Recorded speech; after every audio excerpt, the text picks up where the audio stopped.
नमस्कार। कभी सोचा है कि आधी रात को किसी सुनसान वीरान स्टेशन पर उतरना कैसा लगता है, जहां खौफ हवा में घुला हो? आज की कहानी कुछ ऐसी ही है। ये कहानी है चंडीपुर गांव के उस राज की जो लोगों की रूह तक कंपा देती है। तो चलिए मेरे साथ इस डरावने सफर पर। तो कहानी की शुरुआत होती है रात के दूसरे पहर में।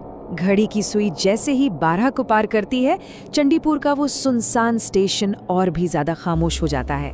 इस सन्नाटे को अगर कोई चीज तोड़ रही थी तो वो थी दूर से आते कुत्तों के रोने की एक अजीब सी डरावनी आवाज। और ठीक तभी इस खामोशी को चीरती हुई एक ट्रेन छुक छुक करती हुई प्लेटफॉर्म पर आके रुकती है।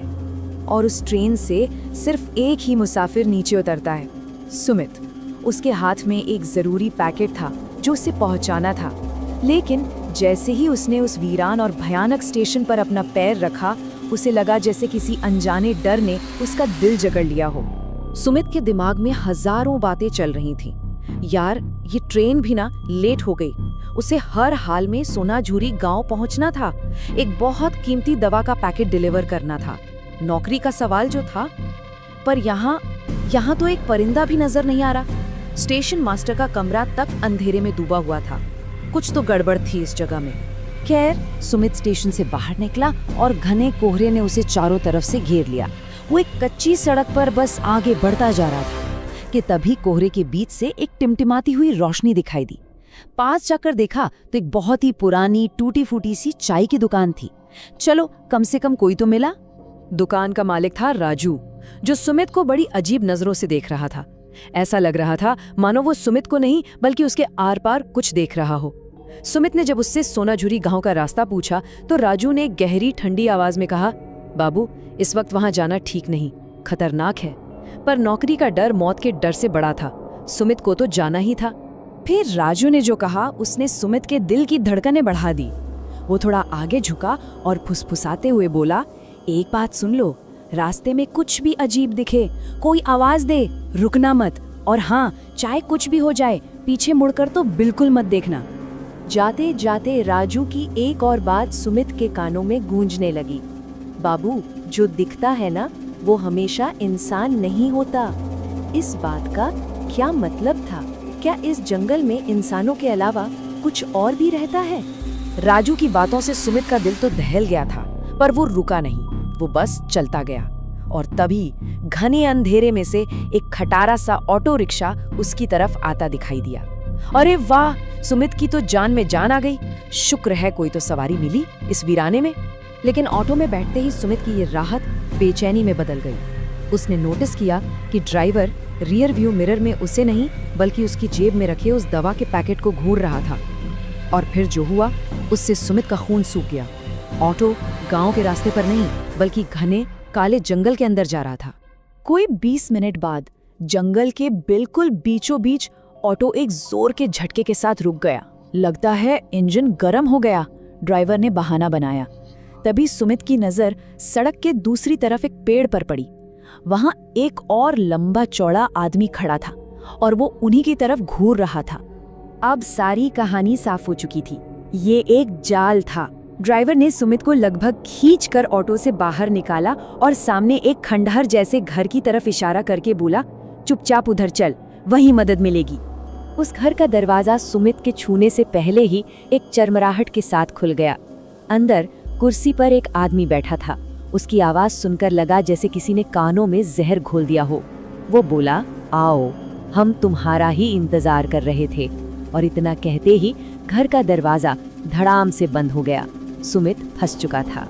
और तभी सुमित ने कुछ ऐसा देखा जिस पर यकीन करना नामुमकिन था। वो ऑटो ड्राइवर भोला और उसका साथी कालू बंद दरवाजे के आर पार ऐसे निकल आए जैसे दरवाजा वहां था ही नहीं। सुमित की आंखें फटी की फटी रह गई जब उसने देखा कि उन दोनों के पैर जमीन को छू ही नहीं रहे थे। और फिर उन दोनों का असली भयानक रूप सामने आया। उनके चेहरे मोम की तरह पिघलने लगी। उनकी आंखें आग के दहकते अंगारे बन गई और उनके जिस्म धीरे धीरे हवा में उठने लगे। भोला ने अपनी ताकत से सुमित को हवा में उठा लिया और चीखा, जिस तरह उस पुलिस वाले ने हमें जलाया था, उसी तरह हम तुझे तड़पा तड़पा कर मारेंगे। सुमित को लगा बस अब सब खत्म, ये उसकी जिंदगी के आखिरी पल हैं, कि तभी पूरे घर में एक तेज नीली रोशनी फैल गई और उस रोशनी के साथ एक ऐसी कड़कदार आवाज गूंजी जिसने पूरे घर को हिलाकर रख दिया। छोड़ दो उसे। उस नीली रोशनी के बीच से पुलिस की वर्दी में एक रौबदार साया उभरा। उसके सीने पर लगी नेम प्लेट चमक रही थी जिस पर लिखा था इंस्पेक्टर दत्ता। उन्हें देखते ही उन खूंखार भूतों के चेहरे पर खौफ उतर आया। वो डर से कांपने लगे। इससे पहले कि वो शैतान कुछ कर पाते, इंस्पेक्टर दत्ता ने सिर्फ अपना हाथ आगे बढ़ाया और एक तेज नीली बिजली की लहर उन दोनों की तरफ बढ़ी और उन्हें हवा में ही जलाकर राख कर दिया। एक पल में सब कुछ शांत हो गया। इंस्पेक्टर दत्ता की एक शांत आवाज सुमित के कानों में पड़ी। डरो मत बेटे, अब तुम बिल्कुल महफूज हो। और ये सुनते ही सुमित बेहोश हो गया। जब उसकी आंख खुली तो सब कुछ बदल चुका था। वो उसी चाय की दुकान की बेंच पर लेटा था। सुबह का सूरज निकल आया था और राजू उसे जगा रहा था। सुमित ने कांपते हुए राजू को रात की पूरी कहानी सुना डाली। तब राजू ने उससे वो 10 साल पुरानी हकीकत बताई जो अब यहाँ की एक लोक कथा बन चुकी है। उसने बताया कि कैसे भोला और कालू नाम के 2 खूंखार गुंडे थे जिन्होंने एक ईमानदार पुलिस वाले इंस्पेक्टर दत्ता को उसी खंडर में जिंदा जला दिया था। पर मरते मरते इंस्पेक्टर ने कसम खाई थी कि वो उन शैतानों को कभी चैन से नहीं रहने देंगे। और हुआ भी ठीक वैसा ही। कुछ ही दिन बाद भोला और कालू की लाशें भी उसी घर में जली हुई मिली। राजू ने बताया, लोग कहते हैं कि तब से लेकर आज तक इंस्पेक्टर दत्ता की आत्मा उस जंगल की हिफाजत करती है। वो खाकी वर्दी वाला फरिश्ता है जो हर मुश्किल में पड़े मुसाफिर को बचाने जरूर आते हैं। ये सुनकर सुमित भगवान का शुक्रिया अदा करता हुआ स्टेशन की तरफ भागा। पर भागते भागते वो एक पल के लिए रुका और पीछे मुड़ा। दूर जंगल के किनारे सुबह की धुंध में एक साया खड़ा था। उस साये ने धीरे से अपना हाथ उठाया, सुमित को सैल्यूट किया और फिर हवा में कहीं गायब हो गया। वो इंस्पेक्टर दत्ता थे जो आज भी अपनी ड्यूटी पर तैनात हैं।